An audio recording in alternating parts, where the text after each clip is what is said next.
touched on CISA 2015 Right. reauthorization. Just give a sense of urgency here, because maybe I'm in the minority, but I am really worried about that. If you don't have the liability protection, you lose the trust to Right. building this partnership. Yeah, absolutely. Trust is everything. And if you don't have it, we go back to the environment we had before, where there was a lack of trust. You know as well as anyone, once you lose trust, it's really hard to get it back. Really hard to build, yeah. So, yeah. it's like you got to keep the momentum going forward. And so the urgency is there. We only have a few weeks and it'll expire, and that will be catastrophic for our ability to protect against all the bad guys that are out there. The politics of it is boiling down to kind of one individual, to be honest with you. The current chair, I'm ranking member now, I was chair of Homeland, now Rand Paul from Kentucky is the chair, and he's had opposition to this legislation.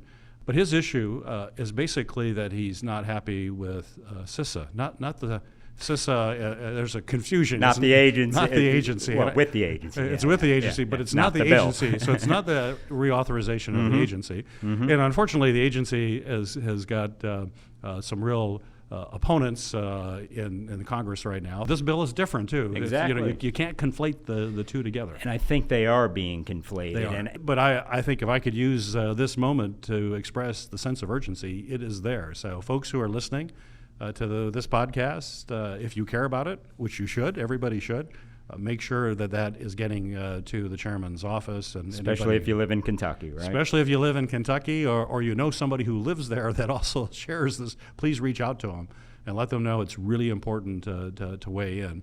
Our job, we get pulled 1,000 different ways constantly. So it's not like people don't care. You're just pulled a lot of different ways. Yeah.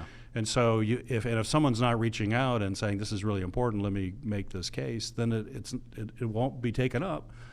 Just because of the demands of the agenda that we have before us. So if folks listening here are not actively engaged in policy, it could come back to haunt everybody. And we will ring that bell as loud as we can. And unfortunately, we often pay most attention after it's too late, after something really bad happens. We have not only an opportunity, we got it right 10 years ago. We got to get it right for the next 10 years, Exactly. right? We got a good track record. Let's not mess it up. Let's not mess it up.